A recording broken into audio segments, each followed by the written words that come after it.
Here at Game Devs of Color Expo, we've typically focused on digital games, but there's no denying the swell in popularity and design innovation that's been coming from the analog space. Board games, card games, dice games, you name it, people of color have been making advances in both play and design. So, what can digital creators learn from analog creators? Our next speaker is here with 5 key takeaways that could help improve your digital designs. A writer, professor, and game designer, please welcome to the stage, Sharang Biswas. Hi, my name is Sharang Biswas, and I'm here to talk about what video game designers can learn from analog RPGs. Thank you for attending Game Developers of Color 2025. Just at the bottom, there's some socials, if you feel the impulse to follow me on any of them. A little bit about me. I'm a professor of games. I've done work with a lot of different art institutions about game and interactive media. I've written for various magazines. I've won some game design awards. I've contributed to a lot of different kinds of games, like small indie ones like Moonlight on Roseville Beach, but also big ones like Dungeons and Dragons, Vampire the Masquerade. I was one of the 7, I think, designers of the Avatar: The Last Airbender role-playing game. I've done a lot of weird interactive theater and LARP-like stuff. I've written a lot about games, especially tabletop and live action games and their intersection with culture and art and things. I also write a lot of fiction. My newest book, The Iron Below Just Remembers, just came out a couple of months back. So check that out if you want some gay sci-fi. But today we're going to talk about how video games can learn from analog games. Mostly a few things that video game designers can learn from analog games. Because analog games and video games are more related than the average person thinks. People often ask me, oh, you're a game designer. Have I played any of your games on the mobile or on the Switch? And I'm like, no. Probably not. My contributions to video games are, at this stage in my career, a very small percentage of my work.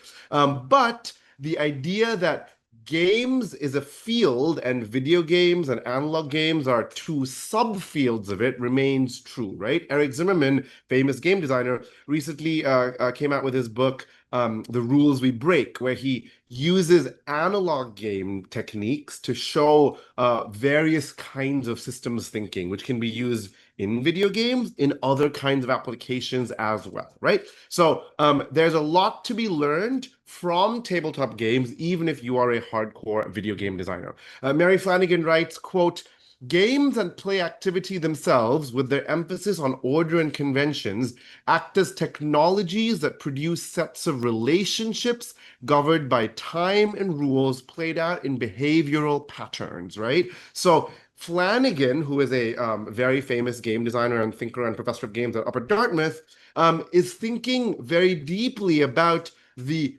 procedures, the ways that games make us behave and engage with each other. And these, to her, are the important technologies. I would argue that these are the most important technology of the game, not the computer engineering, but the social engineering that designers implement to influence behavior and emotion. And so, as video game designers, one can look at the social engineering that tabletop designers, specifically for my talk, tabletop role-playing game designers, to enhance their craft.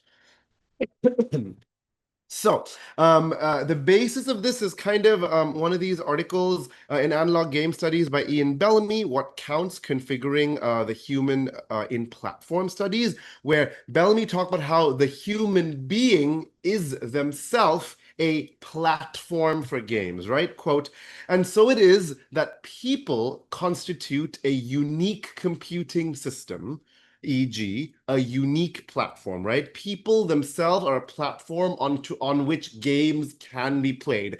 And while they have their own particular affordances, powers, nuances, etc., because humans can access the platform for games, we can study, well, what do we do on this gaming platform, and how can we get inspired by that onto our other gaming platforms, such as a PlayStation or a Switch or a PC or anything like that. Excuse me. This is not a comprehensive talk. This is not a be all and end all of what do video games learn from tabletop RPGs. Instead, this is a collection of observations that I have had through many years working in tabletop games and a little bit of working in video games. And also, these are not rules. These are guidelines and sources of inspiration that I offer you. If you're a video game designer, I offer you to take from this and put into your work. If you're a tabletop game designer, I offer this to you as a way to think about your work differently. And if you're not a game designer, then hopefully this will let you appreciate games and what game designers do in a different way, through a different lens. Okay, so we're going to talk about 5 major points. We're going to talk about revealing computation, failing forward, embracing fluff, allowing for silliness, and bursting into the meat space. And we'll go over each of these in detail. Do not worry. I stuck with 5 because apparently cognitive science shows that 4 to 7 is the maximum a human brain can process at once. So 5 points that hopefully you'll take away. I will show the slide again at the end to help you jog your memory. I am a professor. I do think of pedagogy. So there you go. So, first off, the idea of revealing computation. So, games are fundamentally, okay, sorry. I argue that games are fundamentally about processes and verbs. I've talked about this a lot in a number of venues, but I think the heart of what makes a game is the processes that players undergo, that players do while playing a game, very different from other forms of media, right? And there's a very famous book by Janet Murray called Hamlet on the Holodeck that has a lot of different interesting discussions. But one of the things she talks about is, well, what are the powers that a computer system has that other systems don't, right? And she talks about a number of things, but one of the things that I want to focus on for now is this idea that computers, you can hear in the name, are very good at computing things, right? Look at a tower defense game like we see at the bottom with Kingdom Rush, right? That's Kingdom Rush Vengeance, I think. There's a lot of things going on at once, and computers are very good at handling all those processes. And if I were to turn that into a tabletop game, I mean, there is a board game for Kingdom Rush. I can look at it on my shelf right now, but it plays very differently, right? It doesn't simultaneously do all these different calculations about all these different enemies and the like, right? Computers are very good at that. And we tend to design computer games to do that, right? To do all these background calculations, right? If you have a combat going on, that's an image from Avatar Legends. If you have a combat going on, that is a tabletop game, by the way, not the video game of Avatar. The computer is handling all the background calculations of combat that the player doesn't have to worry about. Now, this is great. This is using one of the powers of the computer. However, I argue that sometimes, in some situations, showing the player the computation that is going on can be very powerful. It can make the player feel like their decisions have weight. It can make the player feel like the game is deep and they're tinkering with small things. It can make the player just more invested because of the affordances that things like dice and random number generation have, right? Gambling is addictive for a reason, right? There's this thrill you get from rolling dice, for example, right? The early Neverwinter Nights game took this into account, right? You can see at the bottom of the screen that you can actually see the D20 that was rolled to give you a calculation. Remember, Neverwinter Nights is based on Dungeons and Dragons, the 3.5th edition. So those are the calculations that I would be doing at the table where I'm playing with dice. But here, the game tries to show you exactly what's happening. Now, that's good, but I do think it's a little ugly, for want of a better word, right? Like, you're looking at these numbers. If you're not invested in D&D rules, you're like, what is all this math going on? Right? So other games have taken this another step, right? I talked about the idea that dice are delicious. This is a quote from Janet Murray, I think from a lecture. I don't remember exactly where she said that. But this idea of actually having physical dice feels cool, right? Rolling, what do people call them? Shiny math rocks is what tabletop gamers often call them, right? It is a cool thing.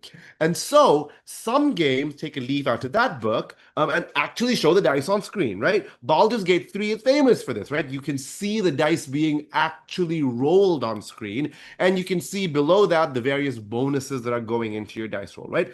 And I argue that this is very exciting, right? It combines the power of the computer computer and making the calculation quickly and easily without you having to sit and add 2, and add 4, and divide by 3, and take the square root and everything you have to do in role-playing games. But instead, so the computer does that for you, but it keeps the like pleasure of, ooh, a die is rolling, what's going to happen, what's going to arrive, by using the skeuomorphic technique of displaying the dice, right? So showing the computation, showing the actual math, but also showing the actual physicality of how one would compute in this human platform, right, with dice. And other games do similar things, right? Various card games like Hearthstone very carefully animate the cards moving, right? And drawing the card and discarding the cards. Hearthstone also has a thing where cards like burst into like flaming sparks when they're removed from the game, right?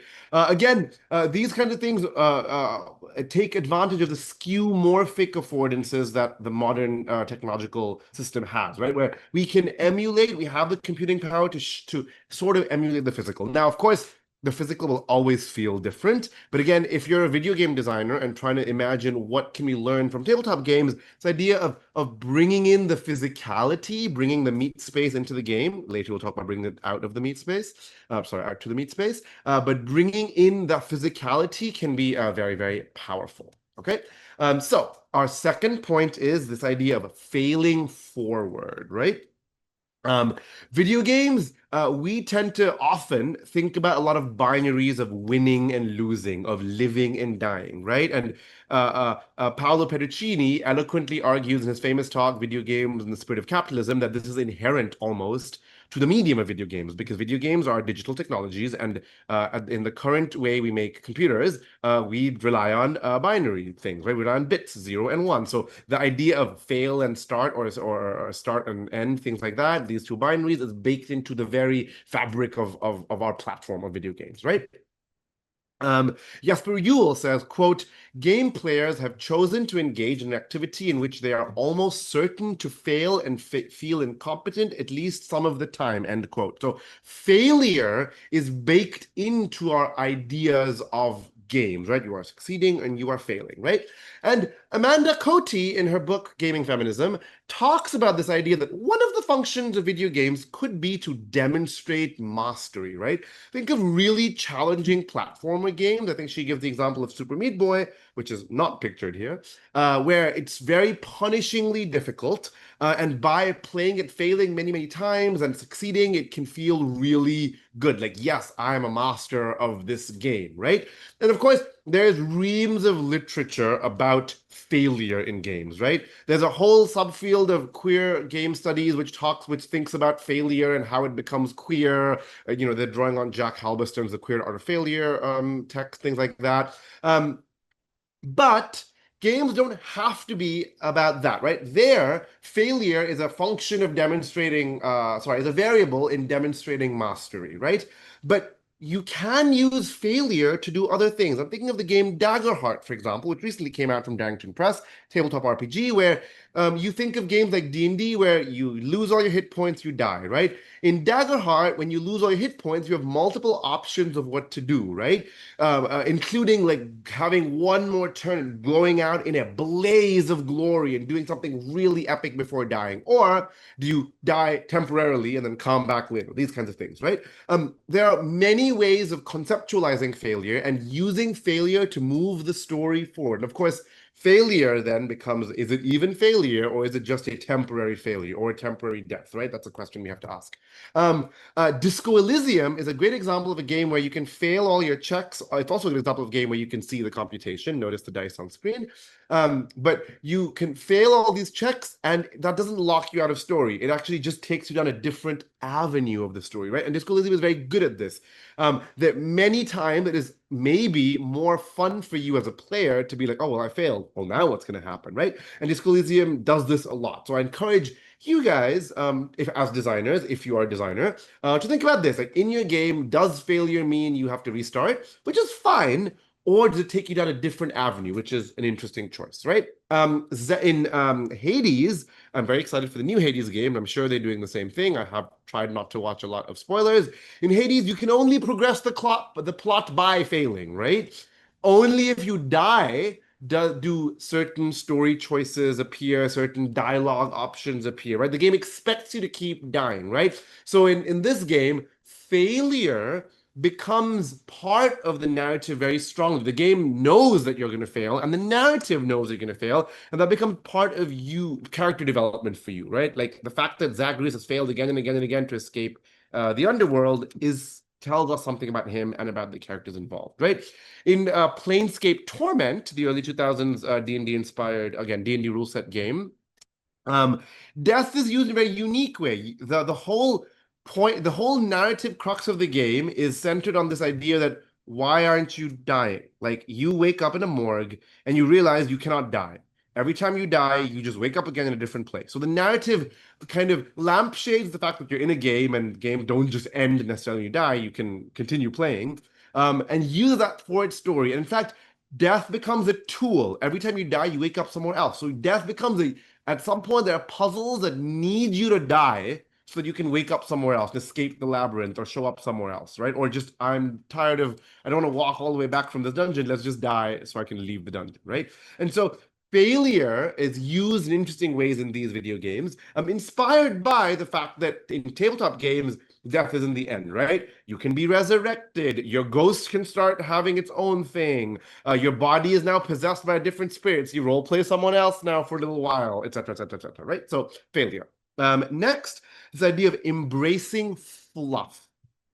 So fluff is a term that was popularized by Emily Care-Boss, where she made this distinction between fluff and crunch, where crunch is the mechanics, the numbers, the like toothy parts of the game, while fluff is the fluff. I can't say this fluff is the fluffy part. Fluff is the story, the layers we put on top. Now, Emily says she says, quote, there is a dismissive quality to fluff, end quote. People tend to think of the mechanics as the main thing and the fluff as not the main thing, right? But that's quite silly, right?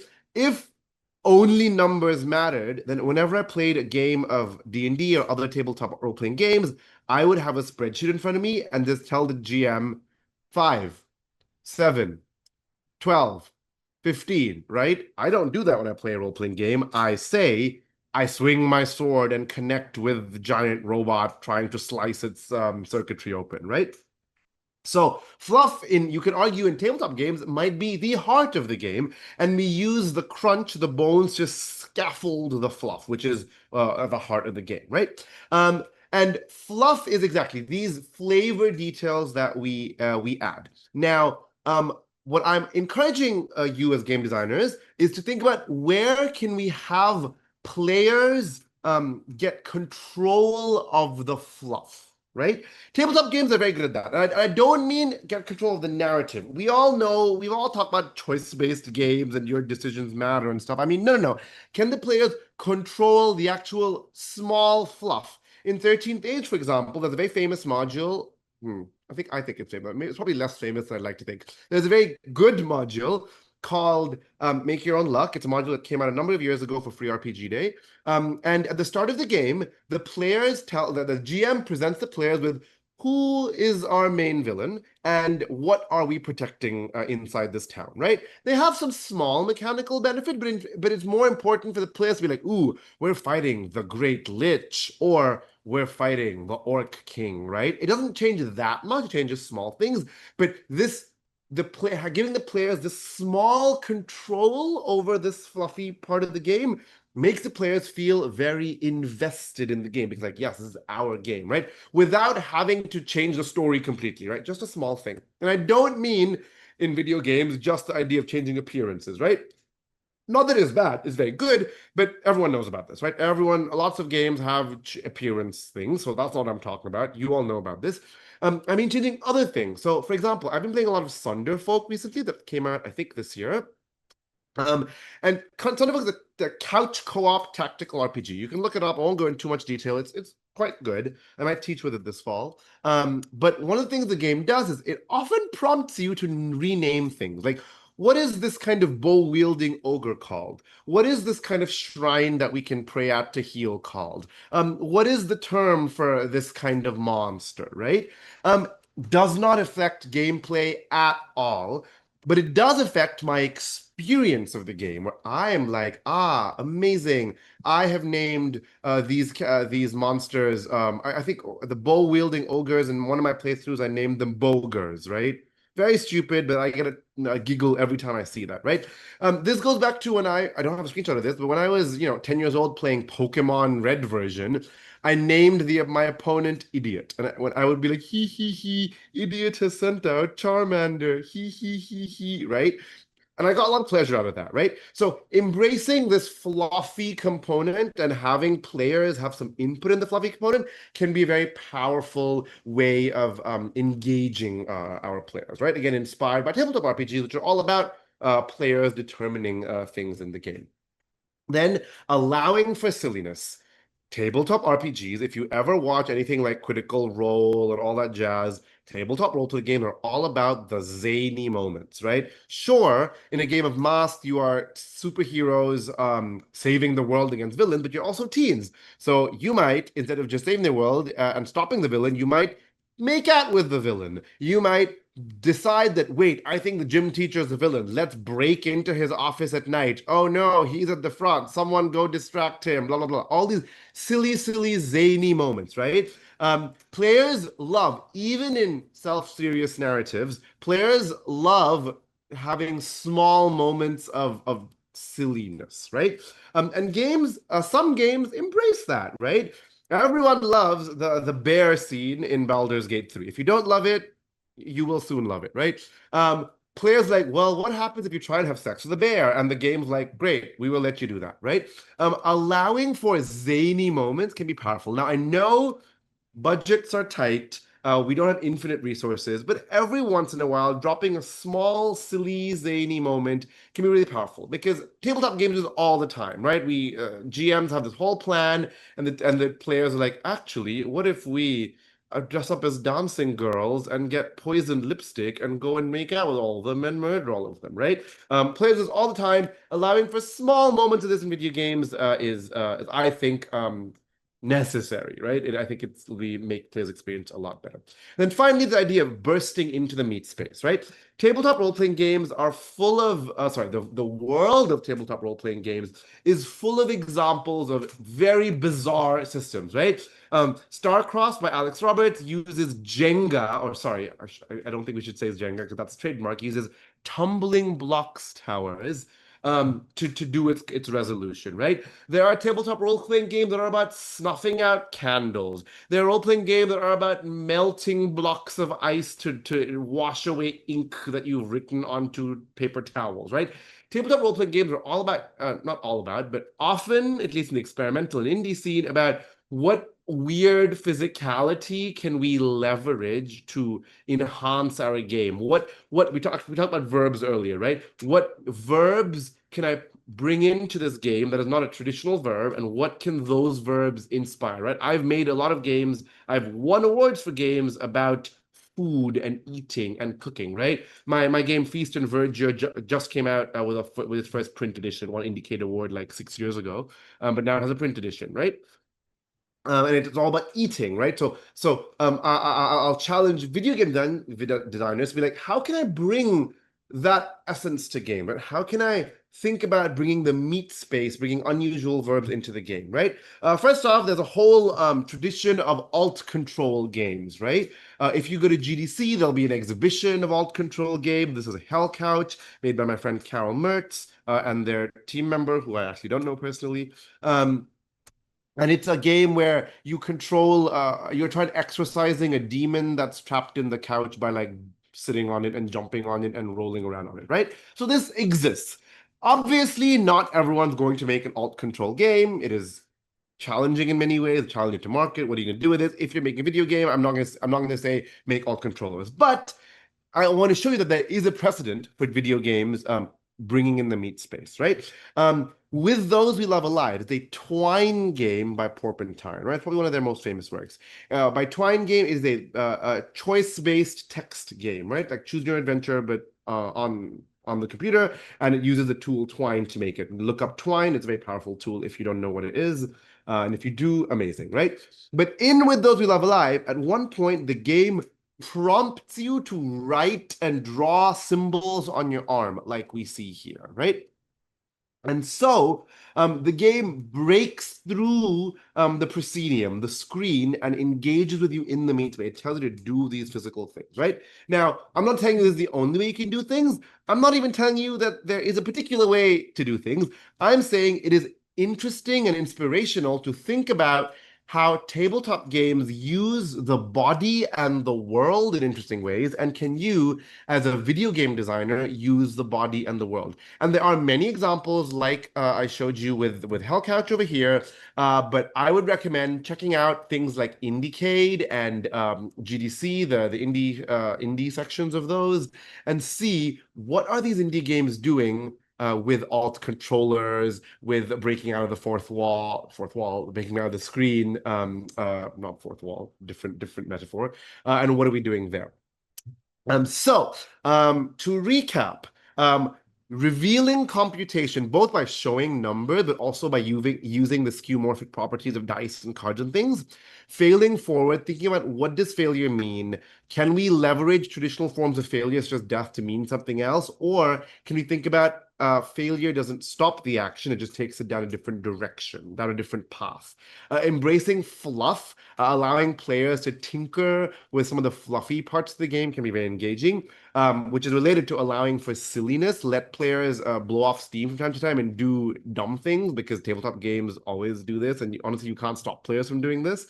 And then bursting into the meat space, how can video games use the physical space? Doesn't have to be with an alt controller, right? It can be asking the player to draw on their arm, or asking the player, I don't know, take a drink of beer while playing this game. And every time you do this, take a shot, right? I'm not advocating for alcoholism, but that's just an idea that came off the top of my head. Right? So I hope this was useful. If you're a game designer, think about how these might be used in your practice. If you're a game enthusiast, think about these things when you play a game. Like, what are games doing? Does it make use of some of these things? Thank you again. I am Sharang Biswas. I'm a game designer, writer, and a professor of games here in New York City. That will take you to some of my work. Not all my work. And then I'm on Instagram, where I lurk and post occasionally. I'm on Blue Sky a lot. And then I have an HIO where some of my work is available. And a quick plug again for my new book, which is very gay and very sci-fi and very alt history, called The Iron Below Remembers. My publisher will thank me for mentioning this. Thank you so much. Thank you for the gift of your attention. That's all I ask as an artist. I hope you enjoy the rest of Game Devs of Color. Please check out the other talks. We have some amazing speakers and designers and thinkers here. Please, in this world of political turmoil, make some time for art. Thanks so much for that talk, Sharang. And though I didn't expect to hear burst into the meat space at this year's expo, I think it's a good takeaway. One of my favorite game memories is of a game called Crimson Shroud, where you digitally roll physical dice as you're playing a turn-based RPG. There is something delicious about carrying physical design components into our video games, and I hope that you watching were able to learn some great ways to infuse that deliciousness into your own designs. If you'd like to learn more from Sharang, you can follow him on Instagram or Blue Sky at Sharang Biswas, and you can find his game designs on itch.io at Astrolingus.